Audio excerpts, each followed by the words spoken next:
Okay, welcome everyone to the next video in the series Complete Rook Endgames from chess.com. This is FM Daniel Wrench speaking. Today what we're going to do is going to get started off with one of the more difficult drawing ideas. Once you've covered some of the basic positions, the Lucina winning method, and then the basic Fildor drawing method, we start to get to some positions that get a little bit more complex, and but nonetheless, you should still be aware of all your drawing possibilities and all the different techniques out there, not just for your own ability to draw, but also if you're the one trying to win these positions and your opponent seems to have an idea of what the drawing methods are. Always good to know little tricks to try to throw them off. Okay, so let's jump right in.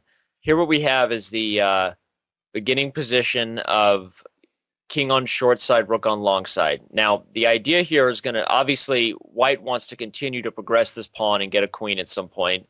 And the way that he typically does that is by finding a way to get the king in front of the pawn and transferring the rook back behind, hence the Lucina, one of the first ideas we covered in this series. But what we're going to see here is that sometimes these positions, even if you can't get the basic Fildor drawing method, for example, if this position were black to move, he would simply bring the rook up to the 6th rank, cutting it off, and we would have a Fildor draw. However, this position is white to move. And so white's going to start out by bringing his king forward in that awkward position where we have a bad choice to make. We can no longer give this check trying to get a Fildor because after he pushes the pawn, checkmate is threatened, so we have no time to come around and start checking the Philidor idea again. So we would be forced to coming down and stopping the checkmate, after which the rook would simply slide over and we're immediately lost. This is a basic idea we covered in the end of our second video, actually, but continuing on with it here today. So let's start. So white's going to bring the king forward, and the idea is pretty simple. He wants to either create checkmate threats or find a way to force the king out from in front of the pawn so that he can achieve the Lucina position. Now, our problem is, as I just said, is we can't give this check. So basically, the only move here you're going to see for black is to give the check from the rear, which doesn't look like a bad move at first, but once he hides behind the pawn, all of a sudden we realize what trouble we're in with the king. Now, I've seen this position reached in many games and many different levels, and you'd be surprised how many times people just don't know this idea that we're going to cover today, which is that your king belongs on the short side of the pawn. Now, you heard me say king on short side, rook on long side, and that's what I mean. Wherever this pawn is, you have a short side of the board and a long side of the board.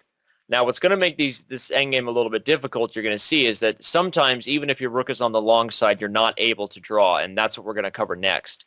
But to start out, what we're going to see is that if black understands the idea of bringing the king to this side of the board, and white gives check to try to force the king out, we still have enough room on this side of the pawn to draw. And this is how.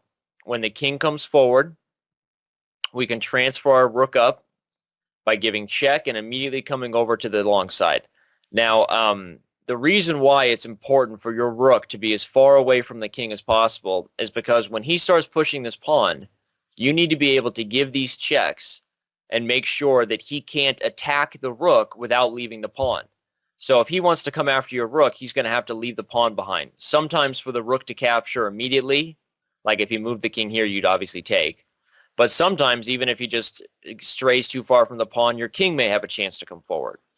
So what we're going to see here is that when he comes forward and we give this check, as long as we understand the idea of bringing the king over to the long side of the board, we're going to be in good shape. Bring the king over to the short side of the board, we're going to be in good shape. He gives check. We come up. He continues to try to make progress. It should be noted that if he tried to make progress in another way, you're still able to draw this position by giving a check or even immediately transferring over to the long side, because he still has the problem that when he tries to come forward and your rook begins giving checks, his king can't get to your rook without leaving the pawn. A funny way to say this would be that if the board was an endless chessboard, there are many rook endings, probably almost all of them, that would just be infinite draws, because if the rook could stay as far away from the king as possible and continue to give checks, there would never be a way for white to really make progress. So again, we see that when these checks start to be given, he can't get to the rook without leaving the pawn. So our key idea to remember is to transfer the king to the short side, leaving the rook with the opportunity, either by coming over right away or by this check method here, to transfer back over to the long side. Now, I wish I could say, boys and girls, that it was that easy, but unfortunately it's not, because your opponent may know some other tricks. For example, one of the tricks here is to try this move. Again, we mentioned this idea at the end of our second video, and that is that when we give these checks, he's going to try to block. You'll notice that the trade of rooks immediately goes into a lost king and pawn ending because his king is in perfect position. So the question is, what do we do when we're waiting? How do we wait in this endgame once he's brought this rook up to stop the checks? Well, there's a key phrase that goes along with these king on short side, rook on long side drawing techniques. I don't know if it's a phrase out there, but it's a phrase I kind of invented for my students, and that is called "we wait on the eighth." And I like it because it rhymes, so it's easy to remember. When you're waiting with this rook, you wait on the eighth. And that's the most useful place for the rook to wait for a number of reasons. First one being that if you were to move your rook elsewhere, and he was to push the pawn, at some point, if he was to move this king with a discovered check, where would he want to move the king for a discovered check? Away from the pawn or in front of the pawn to get a Lucina? Well, obviously, he wants to put the king in front of the pawn so that he can reach a Lucina position. This endgame would now be lost for black. So by waiting on the eighth, already we stop this king from giving discovered checks on our king by going to the eighth rank, which helps. The other reason is actually pretty obvious. The other reason is that as his pawn gets closer to getting a queen, the most optimal place to guard that is by guarding the queening square. So if he were to push the pawn, as we saw with our last move, our move would be to bring the king forward, and already we're in an easy drawn position. The rook can wait along the eighth rank, and he's in a little bit of a zugzwang here almost, even though he's winning, because if he ever moves the rook off, trying to come around and check, we're going to start giving checks with our rook, and you can see for yourselves that his choices are either A, to give up the pawn, or to try to trade rooks, which after we would trade would give up the pawn again. So once we bring our king forward, as long as we're waiting on the eighth, he doesn't really have the option to move the rook away. Now, he can push the pawn, but again, our rook is in the optimal position already guarding the square, so our king needs only to come back, and white has no way to make progress in this position. He's stuck. He can't trade rooks because your king will win the pawn at the end of a trade. If a trade happens on c8, your king will win the pawn. He can't move the rook along the eighth rank. Well, actually, I guess he could, but again, any move with the rook along the eighth rank is actually a draw here. Probably the most simple would be a threat to take the pawn, forcing his king to move, and then just go ahead and go right back, reminding him that there's no progress to be made. One little good trick to be aware of would be that if white tried to move the rook down, hoping that after this check and king move that you were to take the pawn, you don't need to take the pawn. You don't need to take the pawn and allow him this check, followed by check here, winning the rook. Once he's established, once he's allowed your king this close to the pawn, if his rook moves anywhere, all you really need to do is give checks until kingdom come. Check him, check him, check him, and his choices are either going to be to trade rooks, which will give you the pawn open, or eventually to move the king away, which also avoids any tricks of him winning a rook. Okay, so I think we start off a little bit fast and furious here, so let's slow down for a second and make sure that we're getting all these ideas pat. The most important thing to remember, even if you forget other things, is that when Philidor fails, if it happened to be your opponent's move here, and like I said, you were unable to bring your rook up, guarding the sixth rank and creating the easy Philidor draw, when these positions occur, the next most practical and most useful drawing method to know is that little phrase, king on short side, rook on long side. Don't want to forget it. When you get these positions where you have to make a decision with your king of which side of the board to run to, Always remember that the short side of the pawn is the best, even if you're lost anyway. We're going to get to a position next where you might even be lost anyway, but your best drawing chances, your most practical drawing chances always happen to be with your king on the short side, rook on the long side. So we see white checking and trying to come forward, and either way, any way he wants to do it. Don't be worried about extra checks here, kids, because extra checks don't do anything. At some point, he's got to try to move this king either out of the way or forward, you know, to try to advance the pawn. And when he does that, we immediately take advantage of our newfound knowledge of king on short side, rook on long side. Once we get that rook over to the long side, our drawing method is pretty simple. The obvious idea of pushing does not work because the king cannot get close enough to the rook without leaving the pawn, as we see from this check. And the more tricky idea of trying to offer a king and pawn ending doesn't really work either, because we're going to remember our favorite phrase, which is wait on the 8th. It rhymes, so we don't want to forget it. Again, if he pushes the pawn, we have no need to worry, because as soon as our king gets one step away from the pawn, whether it be on the 6th or 7th rank, white has reached a little bit of a conundrum, because he cannot move the rook away without allowing a series of checks leading to either a perpetual or the loss of the pawn. And any other waiting ideas don't really work. Let's see. Well, what if he moves the king with a discovered check? Well, moving the king with a discovered check is not going to do much as long as we are smart enough to bring our king back in front of the pawn. If you moved your king away and kept your king away from the pawn, you're going to increase your chances of losing here. You want to keep your king as close to in front of the pawn as possible. And again, let's say if he tried to transfer now already you'd be giving a check, and guess what you're in here? A Philidor, the first position we ever learned to draw. We have him cut off along the 6th rank, and if he ever pushes, we come back down with a number of checks, again, to follow, to draw. So there really isn't any other tricks to be aware of besides knowing that the king and pawn ending is lost for you if you trade there. And as he tries to make progress, we remember to bring our king that one step closer. We eventually reach the position where the king and the rook are guarding the queening square, and white has no way to make progress but to wait and to hope that we fall asleep or choke on a sandwich or something. And as long as neither one of those things happens, he will eventually try to move the rook and hope for a trick. He will eventually try to move the rook away. Let's see. He'll try to move the rook away and hope for a trick. Hope for you to take the pawn, but we're not going to do that. We're just going to keep giving checks until the game is over. So, okay, very good.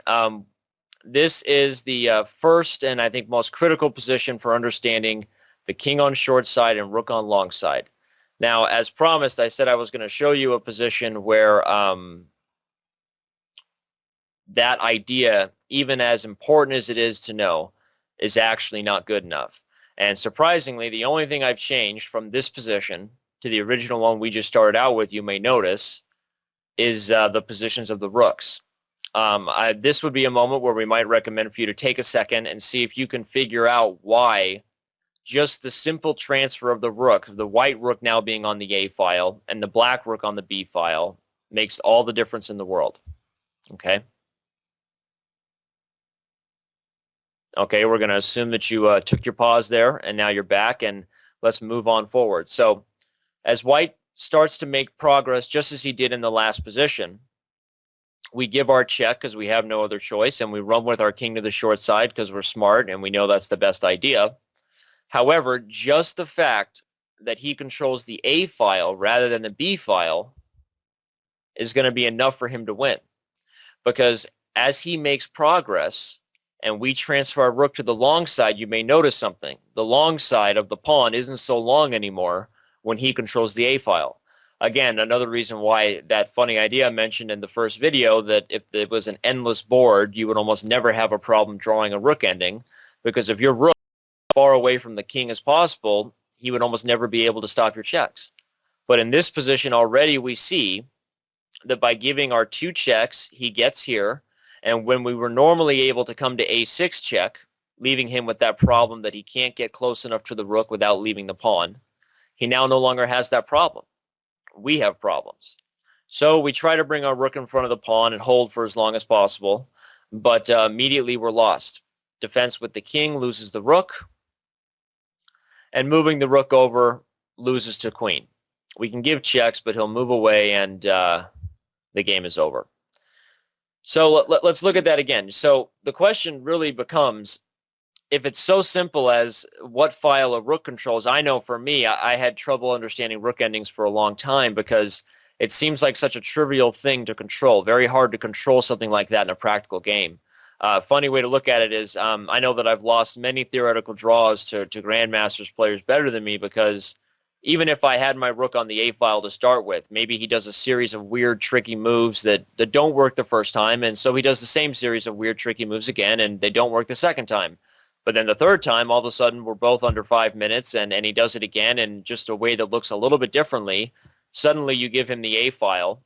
He comes forward, and you think you're doing the same idea, and you realize that you've lost the theoretically drawn position. So indeed, there really isn't a perfect recipe for making sure you can always draw with king on short side, rook on long side. Still the best thing for you to know next to the Philidor draw, cutting them off in the 6th rank. But as I said, not necessarily a guaranteed draw to cut them off along the, or not necessarily a guaranteed draw to transfer the rook to the long side, especially if the long side is not so long, given the position where your opponent had the A file.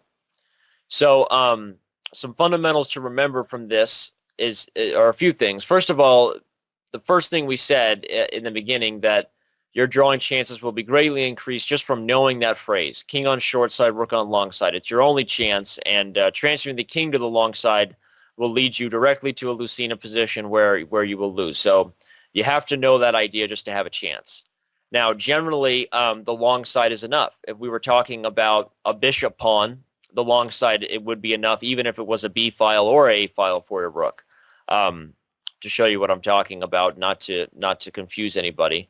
If we were talking about a position such as this, where you had the same conundrum that you were not able to get the Philidor, these positions would never be too difficult because the long side is so long that even the B file is enough. Even with your opponent's rook controlling the A file, the white king does not have enough space to get to you and protect the pawn.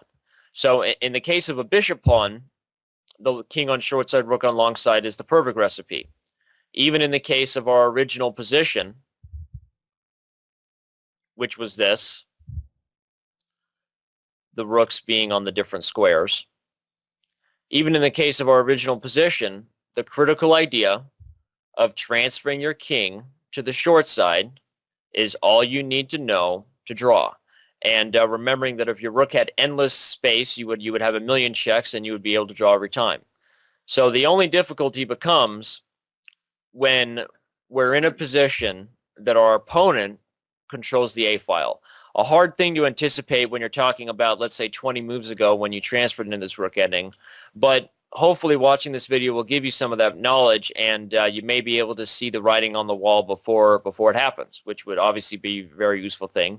Or, of course, in the case that you're trying to win this endgame, you now understand that even if your opponent seems to have a clear head on his shoulders about getting his king to the short side and his rook on the long side, if you've managed to get control over this A file, you will still be able to win because the long side is not enough. Okay, very good. One last thing to cover, and I think it is a critical point, not a point that's talked about very often. It's called second Philidor defense, and something that I forget from time to time when I'm teaching, forget even to mention this idea. But let's say we're in this position, the one that should be a draw, as you notice, because this rook is not on the A file. He's on the B file. So by coming forward, he's going to lead us right into a position where our rook is far enough away from the pawn, as you've noticed.